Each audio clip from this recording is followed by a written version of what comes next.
Manusia dijadikan jadi dua unsur atau dua kejadian. Berarti manusia ini tubuhnya dua, yaitu tubuh yang halus dan yang kasar. Tubuh yang kasar dikatakan jasad manusia, dan tubuh yang halus dikatakan ruh manusia. Jasad manusia dikatakan diri zahir, dan ruh manusia dikatakan diri batin. Kalau diri zahir ini bekerja atau berbuat, itu amal syariat namanya.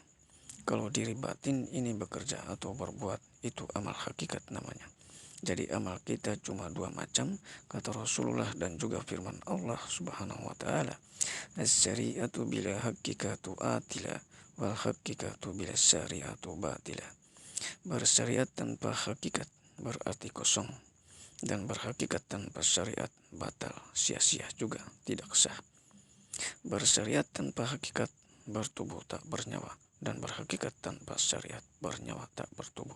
Sedangkan kita ada tubuh dan ada nyawa. Yang dikatakan amalan syariat yaitu qauli dan fi'linya, atau ucapan dan perbuatan. Amal syariat bisa dilihat dan bisa didengar. Yang dikatakan amal hakikat qalbinya atau hatinya. Instruksi Allah dan Rasulnya, setiap kita memperhambakan diri atau beramaliyah, alatnya itu tiga macam, yaitu qalbi, qauli, dan fi'li. Hati, ucapan, dan perbuatan. Amalan fi'li berhubung dengan tubuh manusia, seperti gerakan sholat, ruku, i'tidal, sujud. Itu amalan fi'li namanya. Kalau amalan qauli berhubung dengan lidah atau ucapan manusia, seperti memuji Allah, subhanallah, alhamdulillah, Allahu akbar. Itu amalan qauli namanya. Di mana amalan qalbi inilah yang jarang dipelajari Islam masa kini. Kalau kita hanya belajar ucapan dan perbuatan, bagaimana kita bisa mengenal Allah? Allah tidak bisa dikenal dengan ucapan dan perbuatan. Allah tidak bisa dilihat dengan mata kepala. Allah tidak bisa dirasa dengan lidah.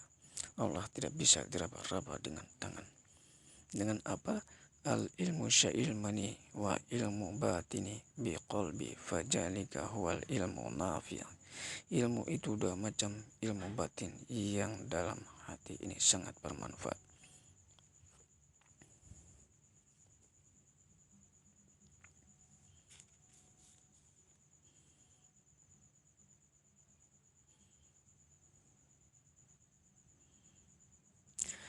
Maka Jabal Fur'atu marah, hati tidak mendustakan apa yang telah dilihatnya.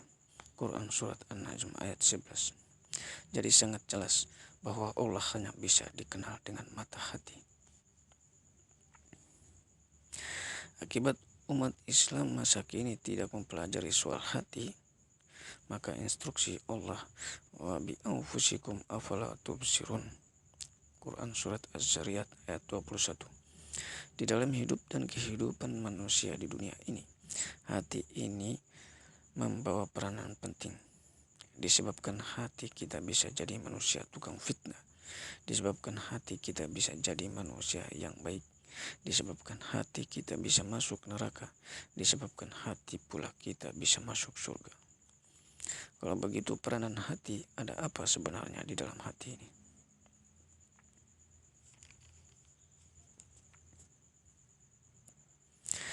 (6.666) ayat suci Al-Quranul Karim.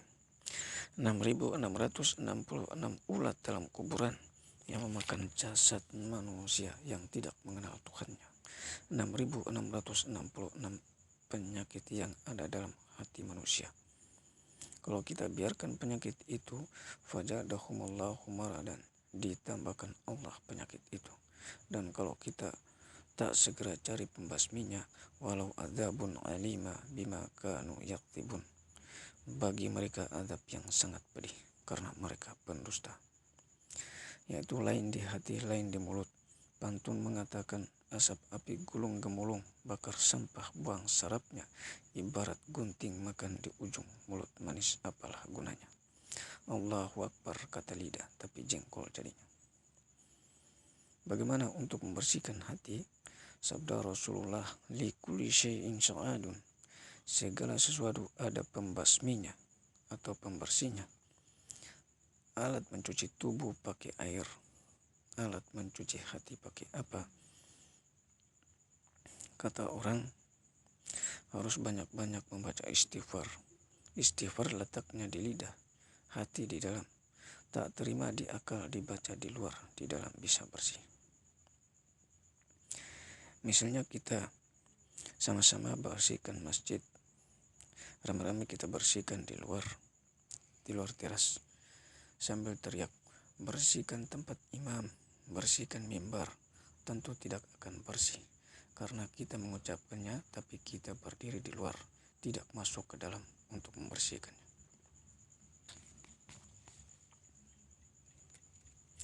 Wa khalaqul qalbu zikrullah, alat pembersih hati adalah ingat Allah.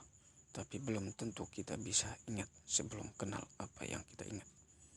Qad aflaha man tazakka, beruntunglah orang-orang yang suci hatinya. Wa dzakara asma rabbi, yang mengingat Tuhannya. Fasolah, baru tegakkan salat.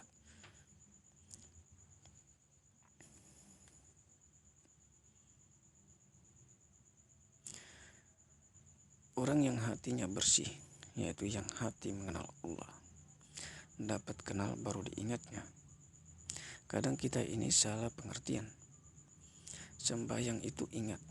Sebenarnya sembahyang itu bukan ingat, itu perintah kerja namanya.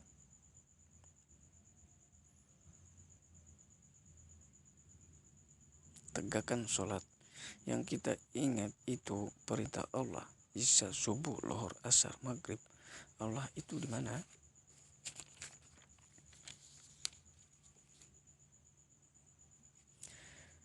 Ada yang mengatakan mengingat Allah itu harus mengucapkan subhanallah, alhamdulillah, Allahu akbar. Sebenarnya itu bukan mengingat Allah, tapi memuji Allah. Kalau sembahyang itu mengingat, mengucapkan subhanallah, alhamdulillah, Allahu akbar juga mengingat. Allah ada menjelaskan, ingat Tuhanmu pakai otak, di mana ingat binafsika, dalam diri kamu.